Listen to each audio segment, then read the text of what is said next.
E.N.D here. Hobbits are notorious for their cooking, wouldn't leave the Shire without a good amount of provisions, and wouldn't start an adventure without their second breakfast. We do not stop till nightfall. What about breakfast? We've already had it. We've had one, yes. What about second breakfast? The Lord of the Rings, Tales of Middle-earth has the perfect mechanic for our beloved hobbits. Food. Food is a predefined token and artifact type introduced in Throne of Eldraine and now returns in the Lord of the Rings. Food tokens have 2 generic mana. Tap. Sacrifice this artifact, you gain 3 life. But how do you play food? Let's build our battlefield and cast Rose Cotton of South Lane for 2 and 1 white. She's a 1/1. Enters the battlefield, create a food token. Whenever you create a token, put a +1/+1 counter on target creature you control other than Rosie. Rose Cotton is a normal creature spell. Therefore, when casted, it will go on the stack. There can be a response, there can be a counter, nothing happens, and she will hit the battlefield.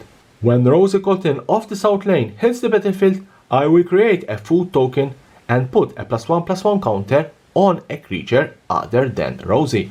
Now that I have a food token in play, I can pay anytime, that is at instant speed, the 2 generic mana, tap it, sacrifice it, and gain 3 life. I can do this as much as I have a food token in play, the 2 generic mana, the food token is untapped, and as in response, including before damage. For example, let's say I am at 2 life, without blockers. My opponent swings with a 2/2 for the win. I can sack my food token before damage resolves, gaining 3 life and survive the turn.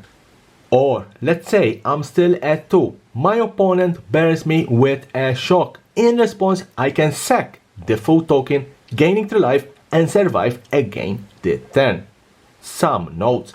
Food is an artifact type. Even though it appears on some creatures such as Gingerbread, it's never a creature type. If an effect refers to a food, it means any food artifact, not just food artifact token. For example, you can sacrifice Gingerbread to activate the last ability of Tempting Witch. Some spells instruct you to create a food token, have targets. You can't cast these spells without choosing all required targets, and if all of those targets become illegal, the spell won't resolve and won't create any food. If some but not all of those targets become illegal, you'll do as much as possible, including the creation of the food token. Whatever you do, don't eat the cards. So this is how you play food tokens. Leave me a comment. What do you think about this returning mechanic in the Lord of the Rings Tales of Middle-earth? And here, subscribe button, subscribe for my channel for more and more interesting videos about Magic the Gathering and the collectible world.